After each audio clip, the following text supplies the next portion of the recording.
여러분들 지난 2년이 지났습니다. 이 로마서 강해를 한 지가. 근데 그 마쳤어요. 혹시 마친 거 알고 계셨나요, 여러분? 예. 그래서 이게 한 책을 이제 마무리하면서 그럼 다음 책으로 뭘 해야 될까 고민이 많았는데, 이미 여러분들 눈치채셨겠지만 어떤 책을 골랐지요? 요한계시록입니다. 제가 왜 이제 요한계시록을 선택했는지 아주 간략한 배경을 먼저 설명드리겠습니다. 딱 하나입니다. 그게 뭐냐? 저 자신과 그리고 여러분들을 포함해서 이 요한계시록이 어렵다는 편견을 깨버리고 싶었습니다. 이거예요. 여러분들 중에 혹시 레위기 자주 보시고 묵상하고 레위기 말씀 이렇게 기도하시는 분들 계신가요? 나는 내 최고의 성경책은 레위기다. 내가 가장 아끼고 가장 즐겨보는 책은 레위기다 하시는 분 계시면 혹시 손 한번 들어주시면 제가 그분께 사사를 받겠습니다. 예, 정말 존경하고 싶어요. 레위기를 혹시 그렇게 묵상하시고 읽고 그 레위기 말씀에 푹 젖어 계신 분이 계시다면 정말 대단하다라고 할 수 있습니다. 왜 그러냐? 많은 사람들이 레위기를 깊이 하기 때문에 그렇습니다.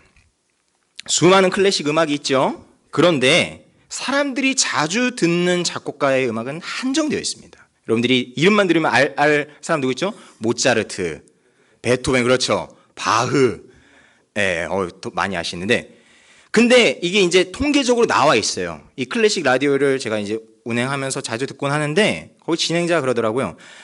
클래식 통계를 내면 수많은 음악들이 있지만 실제로 사람들이 듣는 음악은 몇몇 작곡가의 음악이라는 거예요. 그러니까 그 작곡가의 음악을 계속 다시 듣는 거예요. 여러분, 성경에 총 몇 권이 있습니까? 66권이 있죠? 그런데 그 66권 가운데 우리 한국교회만 쳐도 자주 읽히는 성경은 얼마 없다는 것을 우리가 금방 눈치채실 수 있을 겁니다. 여러분, 그렇다면 질문하겠습니다. 요한계시록은 자주 읽힐까요? 아닐까요? 아니죠. 왜 그러면 요한계시록은 이제 깊이 성경 목록에 있는 거죠? 마치 레위기처럼. 왜 요한계시록이 깊이 하게 될까요? 하나입니다. 그게 어렵게 느껴지기 때문에 그렇습니다. 제가 신학교를 다닐 때 히브리어를 가르치는 교수님한테 이런 질문을 할 기회가 있었어요. 교수님, 히브리어가 어렵습니까? 아니면 헬라어가 어렵습니까? 여러분, 구약성경, 구약과 신약이 있는데 구약성경의 원어는 뭐죠? 히브리어고 신약성경의 원어는 헬라어, 그러니까 고대 그리스어입니다. 그래서 제가 물어본 거예요. 둘 중에 하나만 만약에 택해야 한다. 좀 쉬운 거 하고 싶잖아요. 히브리어와 헬라어 둘 중에 어떤 게 더 어렵습니까? 물었더니 일단 여러분들에게 먼저 질문해 볼게요. 뭐가 더 어려울 것 같으세요? 둘 다, 그렇죠. 이게 제가 그 정답을 이미 예상을 했습니다. 둘 다 어려워요. 근데 정말 딱 하나만 택해라고 한다면 헬라어. 근데 그 교수님의 대답이 참 지혜로우셨습니다. 뭐라고 얘기했냐? 김전도사님, 덜 공부한 게 더 어렵습니다. 여러분, 이게 정답입니다. 히브리어가 어렵냐 헬라어가 어렵냐 둘 중에 어떤 게 어렵냐 하면은 덜 공부한 게 훨씬 어렵습니다. 그래서 저는 거기서 딱 한 대 맞은 기분이었어요. 다시 말해, 무언가 내가 어렵다고 느끼는 대상이 있으면 그 대상은 왜 어렵게 느껴집니까? 내가 자주 접하지 않았기 때문에 그렇습니다.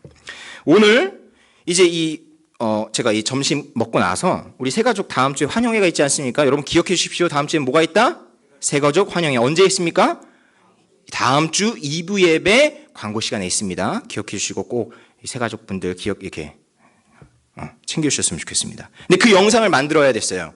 그래서 영상을 만들려고 몇몇 분들에게 이제 인터뷰를 요청을 했습니다. 그래서 제가 카메라를 딱 들이대면서 제 영상을 만들어야 되는데 좀 해주실 수 있겠습니까? 했더니 많은 분들이 못하겠다고. 이제 딱 카메라 내니까 이게 안 되겠다고 이러시는 거예요. 여러분, 왜 그러셨을까요? 그렇죠. 왜 어렵죠? 이 카메라 앞에 서는 게 굉장히 낯설기 때문에 그렇습니다. 근데 여러분, 반대로 요즘 청소년들에게 이거 영상 한번 찍어달라 하면 어려워할까요? 그렇지 않아요. 왜 그렇죠? 요즘 아이들 무슨 세대입니까? 우리 유 선생님이 다 알려주는 유튜브 세대입니다. 유 선생님이라고 불리는 유튜브에서 모든 걸 다 배워요. 그러니까 다시 말해서 이 핸드폰을 가지고 촬영을 하는 거에 익숙해져 있는 아이들은 이런 걸 부탁을 해도 별로 어려워하지 않아요. 왜요? 그들은 이것에 굉장히 밀접하고 자주 접하기 때문에 그렇습니다. 여러분, 다시 한번 기억해 주십시오. 무언가가 어렵다고 느껴지는 것은 그것이 진짜 어렵기 때문이 아니라 우리가 그것을 잘 접하지 않았기 때문이다. 요한계시록이 어렵게 느껴지는 이유도 똑같기 때문입니다. 덜 접해서 그런 거예요. 그래서 저는 의도적으로 저와 또 여러분들을 위해서 요한계시록을 선택했습니다. 그래서 우리가 요한계시록을 이렇게 선택하면 의도적으로, 그러니까 억지로라도 보게 되잖아요. 그렇죠. 그러니까 조금씩 이 본문이 익숙해져서 이 요한복음이 어렵다는 편견이 깨지는 축복이 여러분들에게 있길 주님의 이름으로 축원합니다. 근데 함정이 있습니다. 한 가지 함정이 무엇이냐? 실제로 요한계시록은 어렵다. 실제로 어렵다는 거예요. 예, 내가 요한계시록을 자주 접하고 이게 자주 읽어도 여전히 어려워요. 왜 어렵느냐? 우리가 해석하기 어려운 상징적 표현들이 이 요한계시록 안에 많이 쓰여 있기 때문에 그렇습니다. 그러니까 도대체 이게 무엇을 의미하는지 알기 어려운 부분이 많은데 그 걸림돌이 되는 게 또 한 가지가 있어요. 그게 뭐냐면 요한계시록은 신약 성경에서 히브리서와 더불어서 구약 성경을 많이 인용하기로 유명한 책입니다. 무슨 얘기냐? 내가 구약 성경을 잘 모르잖아요. 그럼 요한계시록이 잘 안 읽히게 된다는 거예요. 근데 여기서 이 요한계시록을 처음 받은 이 공동체와 우리와의 차이점이 납니다. 요한계시록을 처음 받은 공동체는 뭐에 익숙했죠? 구약 성경에 익숙했어요. 그런데 2000년이 지난 우린 지금 어떻습니까? 익숙하지가 않아요. 그러니까 이 요한계시록을 읽을 때 더 어렵게 느껴지는 것이에요. 그런데 그나마 우리가 구약 성경에서 우리에게 익숙한, 우리가 잘 알고 있는 한국인들이 가장 사랑하는 책이 있어요. 그게 무엇이죠? 그렇죠. 정답이 나왔습니다. 뭡니까? 시편입니다. 여러분들 시편은 익숙하시죠? 저희 이번 찬양대회 때 뭐 부르죠? 시편 몇 편? 1편 부릅니다. 제네바 찬송가 시편 1편을 불렀는데 그 시편 1편 1절이 무엇으로 시작되죠? 복 있는 사람으로 시작이 됩니다. 여러분 이처럼 우리는 복 있는 사람이라는 표현이 익숙해요. 근데 놀라운 게 무엇이냐? 이 요한계시록 안에 복 있는 사람이라는 표현이 몇 번 쓰였는지 아십니까? 무려 7번이나 쓰였습니다. 굉장히 많이 쓰였죠. 그래서 만약 누군가가 물어보는 거예요. 야, 요한계시록 요즘에 듣는다며? 요한계시록 무슨 책이야? 물으면 이제 여러분들은 어떻게 대답하실 수 있는 거예요? 요한계시록은 복 있는 사람에 관한 책이야 라고 대답하실 수 있는 거예요. 자, 옆에 분들 보시면서 이렇게 대답하겠습니다. 요한계시록은 복 있는 사람에 관한 책이야. 같이 말해 보십시오.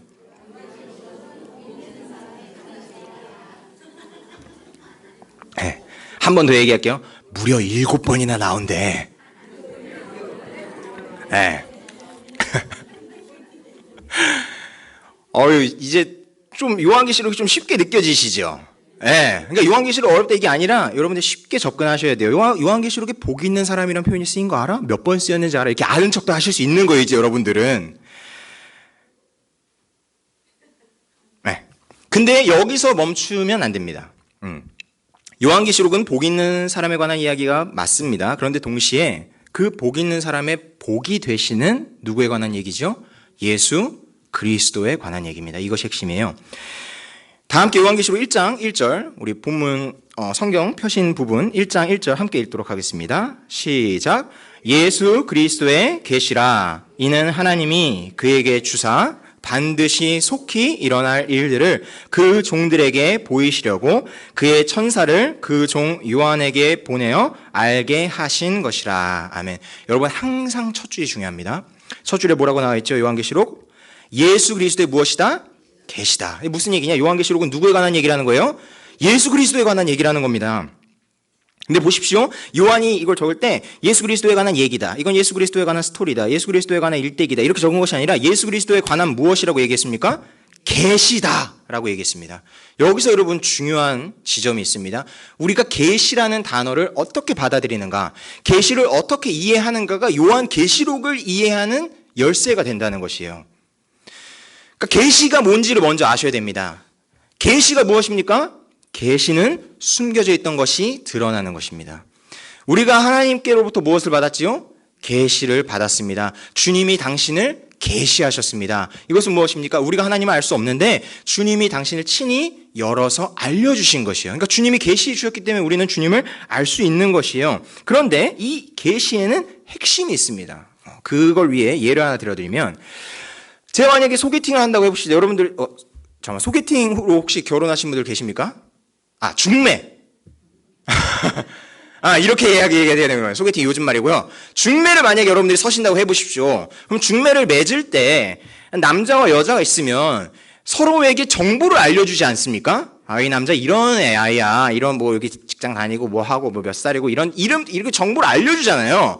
또 남성한테도 뭐 이렇게 여자는 어떤 여자야 이렇게 정보를 알려주지 않습니까? 지금 뭐 하는 겁니까? 이 중매쟁이가 서로를 계시해주고 있는 것이에요. 그렇죠. 이 중매쟁이가 알고 있잖아요. 근데 이 남자는 이 여자를 알기 위해서는 반드시 누굴 통해야 합니까? 중매쟁이를 통해야 돼요. 숨겨져 있는 것이잖아요. 근데 그 정보가 어떻게 됩니까? 드러났습니다. 그럼 알게 되는 거예요. 근데 여기서 중요한 것이 있습니다. 그 얘기 잘 듣고 그런 여자군요 하고 고개만 끄덕거리면 끝입니까? 아니죠. 뭘 결정해야 됩니까? 만날지 말아야 할지를 결정해야 합니다. 여러분, 이것입니다. 계시의 특징이 무엇이냐? 계시는 반드시 그 계시를 들은 사람의 반응을 요구합니다. 계시를 듣고 끝나는 건 없다는 거예요. 잘 들었습니다 하고 끝나는 중매는 없다는 것입니다. 만날지 말지를 결정해야 돼요. 누구는? 그 계시를 들은 사람은요. 다시 말해서 반응을 해야 합니다. 이것이 계시의 특징인데 많은 사람들이 이 계시를 오해합니다. 계시를 뭘로 가장 오해를 하느냐? 점치는 것처럼 오해합니다. 점치는 것도 무엇이죠? 미래, 숨겨져 있는 것을 미리 알게 되잖아요. 그렇죠? 근데 그것에는 무엇이 필요 없습니까? 관계가 필요 없습니다. 여러분들 점을 쳤다고 해서 그 점쟁이와 막 관계가 깊이 막 맺어 그럴 수는 있겠네요. 더 알려주십시오 하면서 할 수 있겠지만 실제로 그 점은 단순히 정보를 얻기 위한 것이지 관계를 위한 것은 아니라는 겁니다. 여러분, 이게 굉장히 우리가 하나님을 섬길 때 가장 쉽게 빠져들 수 있는 우상숭배인데, 그것이 무엇이냐면 하나님과의 관계는 빼놓고 하나님을 나의 목적으로서 사용하는 겁니다. 그걸 가장 잘 보여주는 예시가 알라딘의 요술램프입니다. 혹시 알라딘 보셨습니까?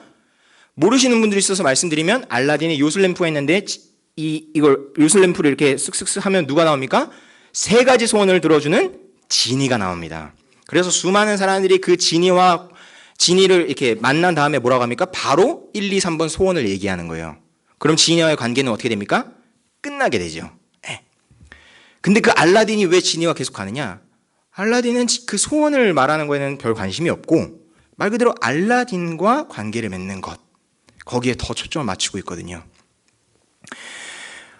우리가 하나님을 알라딘의 요술 램프로 만들고 있진 않은지, 우리가 이 하나님의 계시를 받을 때 계시는 분명히 그 계시를 들은 자에게서 반응을 요구하는데 우리는 그 계시를 그냥 잘 듣는 것에서 끝나는 것은 아닌지 우리 자신을 점검해야 할 것입니다. 사람들이 우상을 만들 때, 이스라엘 백성들이 우상을 만든 이유는 딱 하나죠. 우상은 순종할 필요가 없습니다. 왜냐? 내가 만든 것이기 때문에 그래요. 그러니까 우상이라는 것은 나의 욕망에 대한 표현이거든요. 내 욕망은 보이지 않는데 그 욕망이 잘 보이도록 표현한 것이 우리의 우상일 수 있는 것입니다. 근데 그 우상은 나에게 명령하지 않아요. 너무 편하죠. 그런데 하나님은 어떻습니까? 우리에게 계시하십니다. 단순히 숨겨진 것을 드러내실 뿐만 아니라 그것을 봤다면 거기에 대한 우리의 반응을 요구하십니다. 여러분, 이것이 요한계시록을 읽을 때의 가장 큰 위험성입니다. 이거는 쉬운 책이 아닌 거예요. 그런 면에서 어려운 것입니다.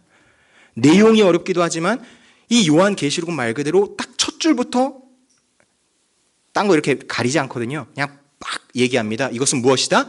예수 그리스도의 계시다. 그러니까 이것을 읽는 사람들은 반드시 거기에 대한 반응을 해야 한다는 것입니다. 그리고 그 반응에 대한, 그러니까 그 반응을 어떻게 하느냐에 따라 우리가 복 있는 사람이 되느냐, 복 있지 않은 사람이 되느냐가 결정되는 것이죠. 여러분, 이제 복에 대한 얘기로 넘어가겠습니다. 여러분, 요한계시록에 복이 있는 사람에 대한 표현이 몇 번 나온다고 말씀드렸죠?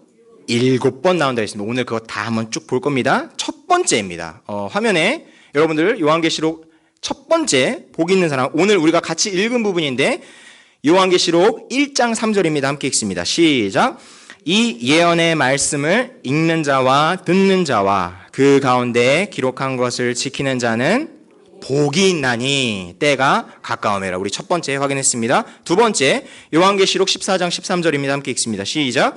또 내가 들으니 하늘에서 음성이 나서 이르되 기록하라. 지금 이후로 주 안에서 죽는 자들은 복이 있도다 하시매 성령이 이르시되 그러하다. 그들이 수고를 그치고 쉬리니 이는 그들의 행한 일이 따름이라 하시더라.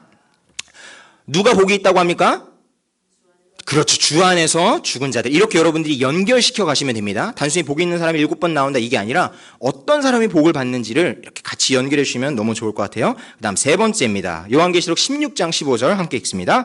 보라 내가 도둑같이 오리니 누구든지 깨어 자기 옷을 지켜 벌거벗고 다니지 아니하며 자기의 부끄러움을 보이지 아니하는 자는 복이 있도다. 어떤 복이 있답니까? 누가 복이 있답니까?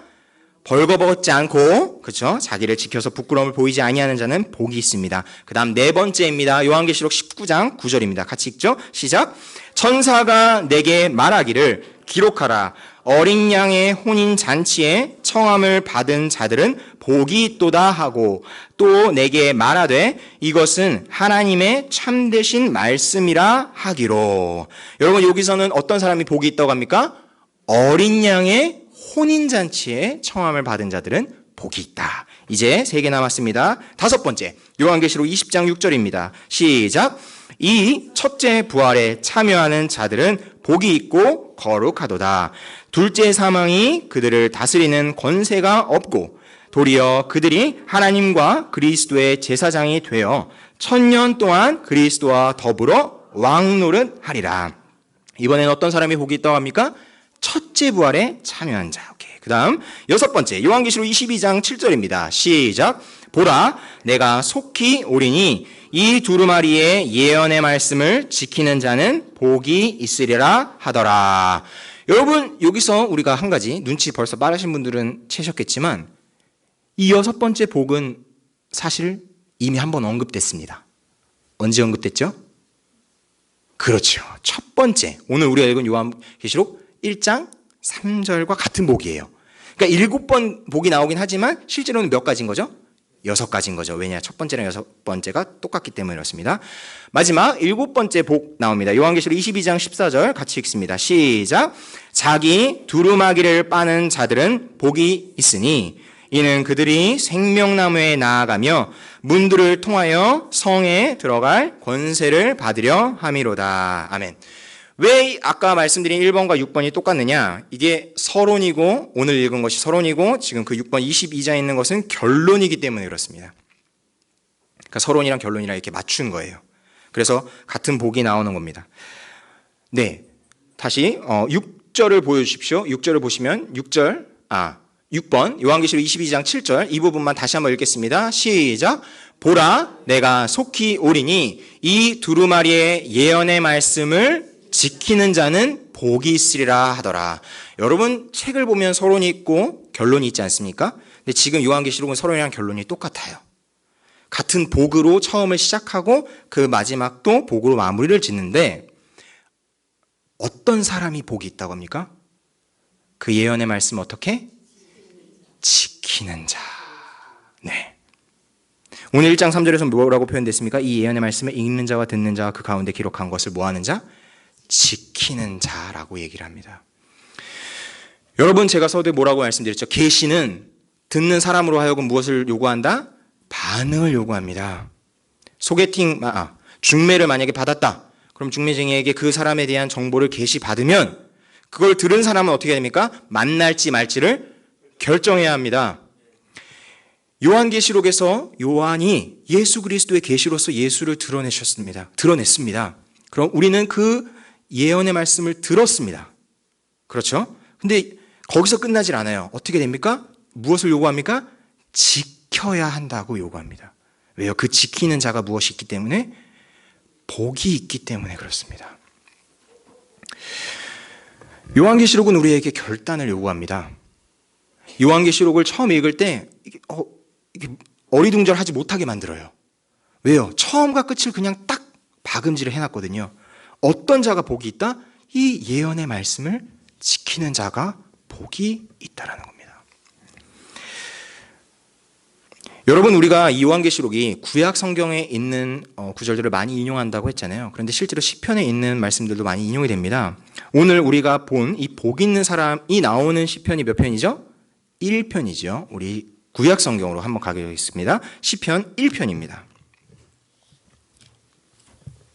요한계시록 이렇게 끼시고요. 시편 1편으로 가주십시오.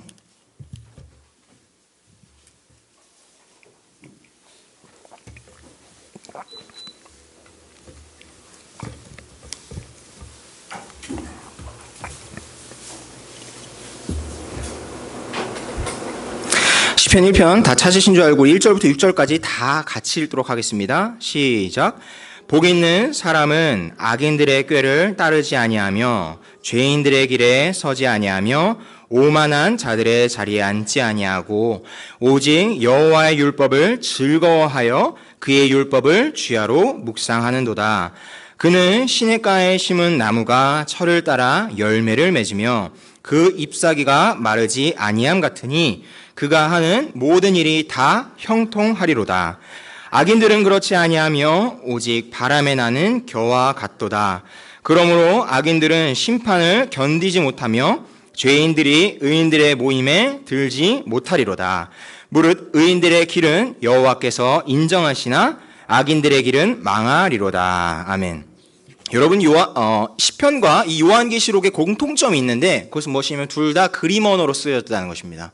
여러분, 시편 1편 읽었지만 이것을 읽으면서 우리는 머릿속으로 뭐가 떠오르게 됩니까? 그림이 떠오르게 됩니다. 단순히 복 있는 사람 이런 끝나는 것이 아니라 복 있는 사람 어떤 사람이라고 합니까? 3절에 시냇가에 심은 나무와 같다고 얘기합니다. 그럼 우리의 머릿속에는 자연스럽게 무엇이 떠오릅니까? 시냇가에 심은 나무가 떠오르게 되는 거예요. 그러니까 더 생생하게 이것이 우리에게 와닿게 되는 것이죠. 그리고 악인은 무엇이라고 얘기합니까? 4절 보십시오. 오직 뭐와 같다? 바람에 나는 겨와 같다. 이게 쫙 떠오르지 않습니까? 그러니까 이 그림으로서 우리에게 설명해 주기 때문에 요한계시록도 우리가 읽을 때는 이러한 상상력이 계속해서 발휘가 되어야 되는 겁니다. 그리고 또 공통점이 있습니다. 시편 1편과 요한계시록의 공통점이 있는데요. 근데 이것은 사실상 성경 전체의 공통점이기도 합니다. 그것이 무엇이냐? 복은 그 복이 등장하면 반드시 갈림길이 생긴다는 겁니다. 복은요, 그 복이 딱 등장했으면 어떤 사람이 중립 상태로 있지 못합니다. 복이 딱 나오잖아요. 그럼 그 복은 반드시 갈림길을 제시합니다. 여러분, 갈림길이 무엇입니까? 나누어지는 것입니다. 시편 1편 보십시오. 복으로 시작합니다. 근데 복으로 시작되고 바로 갈림길이 쫙 뻗어지는데 한쪽 갈림길은 무엇입니까? 악인. 다른 갈림길은 무엇입니까? 의인. 이렇게 둘로 나눠지게 됩니다. 중간지대에 있습니까? 없습니다. 복은 항상 그런 식이에요. 여러분, 복이 언제 우리 처음 보게 됩니까? 제일 유명한 복에 관한 게 무엇이죠? 아브라함 부를 때, 그렇죠. 하나님이 아브라함을 부르실 때 뭐라고 부르십니까? 내가 너를 복의 무엇으로 삼겠다? 근원. 근데 그렇게 말하고 나서 또 갈림길이 쫙 나옵니다. 뭐라 합니까? 너를 축복하는 자에겐 내가 뭘 내리고 복을 내리고 너를 저주하는 자에겐 뭐 하겠다? 내가 저주하겠다. 갈림길 나오죠. 그 다음에 신명기에서 또 복에 대한 거 나올 때 복만 언급됩니까? 뭐 나오죠? 저주가 언급됩니다. 시편 우리가 1편에서 봤듯이 복은 악인과 의인을 나눕니다. 요한계시록도 마찬가지라는 거예요. 요한계시록에 복이 7번 나오는데 요한계시록도 계속해서 이렇게 둘이 나눠집니다. 하나는 하나님께 속한 자이고 다른 하나는 용과 짐승에 속한 자. 이렇게 나눠져요.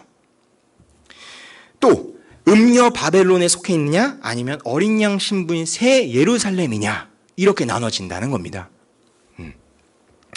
저희 아버지께서 제가 이런 예를 한번 들었는지 잘 모르겠는데 이게 뭐 추석 특선 영화나 이렇게 TV에서 제가 영화를 보고 있으면 중간에 이렇게 들어오셔가지고 저한테 내용을 물어볼 때가 있어요. 근데 이미 영화는 많이 진행이 됐는데 그 내용을 언제 다 설명하고 있습니까? 그러면 아버지가 딱 간단하게 물어보는 게 있어요. 누가 나쁜 놈이야? 영화를 파악하는 제일 쉬운 방법이 뭡니까? 나쁜 놈만 찾으면 돼요.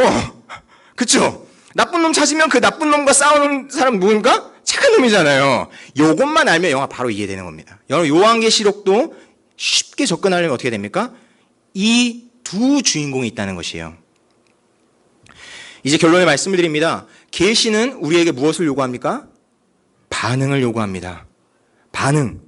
복 있는 자는 어떠한 자입니까? 그 계시에 대해서 지키는 자가 복 있는 자라고 얘기합니다. 그리고 요한계시록은 앞서 아브라함과 신명기와 시편에 나왔던 것처럼 그 복이 나오는데 그 복은 우리에게 갈림길을 제시합니다. 중간지대가 없다는 것이에요.